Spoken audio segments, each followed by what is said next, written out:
अस्सलाम वालेकुम नाज़रीन, आप देख रहे हैं ड्रामा सीरियल अदावत। अगर आपको हमारी ये वीडियो अच्छी लगे इसको लाइक करें, हमारे यूट्यूब चैनल पाकिस्तानी ड्रामा को सब्सक्राइब करें।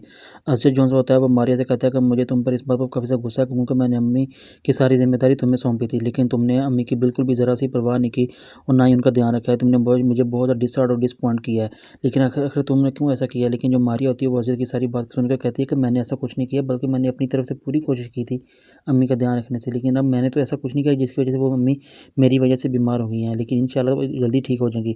अर्शद जो होता है वो मारिया की किसी बात को सुनता नहीं और वहाँ से गुस्से के साथ चला जाता है और कहता है कि बस मैं आइंदा तुम मेरे सामने ना मत, मुझे जब तुम्हें देखता हूँ तो काफ़ी ज़्यादा गुस्सा मुझे आता है तुम पर। लेकिन जो कि अर्शद जो होता है वो अंबर को के बारे में जब उसको पता चलता है तो वो काफ़ी ज़्यादा परेशान हो जाता है और अंबर की हालत को देखने के लिए फौरी वो हॉस्पिटल आता है। लेकिन अंबर जो होती है वो भी हॉस्पिटल में एडमिट होती है, काफ़ी तबीयत ख़राब होने की वजह से डॉक्टर उसको एडमिट कर लेते हैं। लेकिन जब अंबर की इस हालत को देखकर अर्शद देखता है तो काफ़ी ज़्यादा परेशान होता है। फिर उसके पेरेंट्स से पूछता है कि आखिर ये क्या वजह बनी और क्यों ऐसा होगा। लेकिन जो कि अर्शद की बहन बेबी होती है वो सारी बात ही कहती है कि अर्शद तो ऐसे लग रहा है जैसे वो पुराना अर्शद बन गया है, जब उसको इतनी ख्याल और ये अपनी माँ से ज़्यादा वो अंबर की ख्याल कर रहा है। लेकिन ये सारी बातें जब वो मारिया को बताती है और मारिया सुनने के बाद काफ़ी ज़्यादा परेशान हो जाती है कि आखिर क्या वजह जो अंबर यहाँ पे अर्शद नहीं है।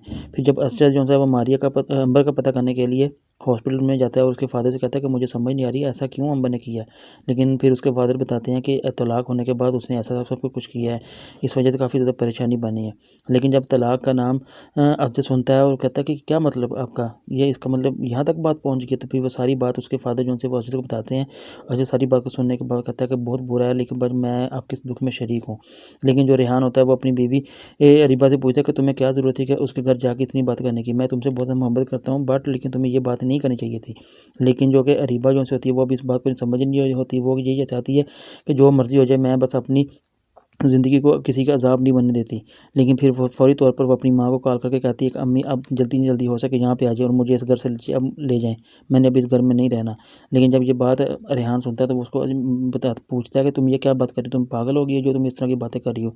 लेकिन पास खड़ी होती है रेहान की माँ भी, जब वो ये बात अरीबा के मुँह से सुनती है यहाँ से जाने की, तो वो हैरान हो जाती है कि तुम क्यों ऐसी बातें कर रही हो, यहाँ पे इस घर में तुम्हें क्या मसला है जो तुम यहाँ से जाना चाहती हो।